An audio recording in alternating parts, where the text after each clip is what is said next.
Euskal kooperatibismoak lurraldeak eraldatu ditu. Enplegu duina sortu du, eta milaka pertsonaren bizitza hobetzen duten proiektu kolektiboak bultzatu ditu.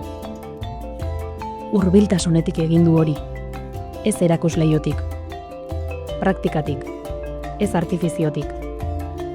Eta horrexegatik hain zuzen, hori dena kontatzeko garaia iritsi da. Ondo kontatzeko garaia, geure egiteko garaia. Komunikatzea ere lankidetzan aritzea da eta. Sortzen dugun inpaktu erakustea gure erantzunkizunaren parte baita. Eta zintzotasunez, emozioz, egiaz erakustea geure nortasunaren parte da. Horregatik sortu dugu Coop Gertu. Zer garen eta ezer eraikitzen dugun kontatzeko estrategia bat. Datuak istorio bihurtzeko. Ekonomia egiten dugun modua pertsona guztiei hurbiltzeko.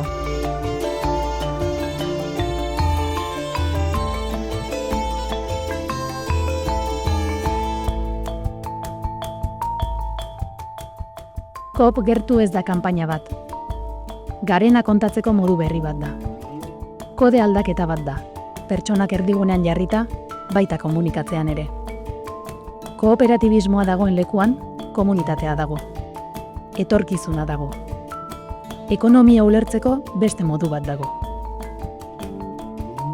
Hori lortzeko, Coop Gertu 3 gako hauetan oinarritzen da. Gure inpaktua neurtzeko sistema bat. Inpaktu hori argi eta erraz ikusteko plataforma bat. Eta benetako kontakizunak, hunkitzeko, konektatzeko eta inspiratzeko.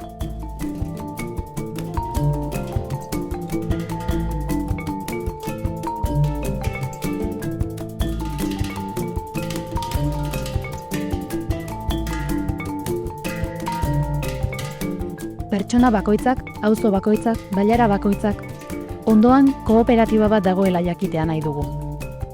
Jakin dezala egiten duenak zentzua duela, inpaktua duela, etorkizuna duela. Kooperatibismoa ikusi ez ezik, sentitu ere egiten da eta. Eta sentitzen denean, ezinezkoa da ahaztea.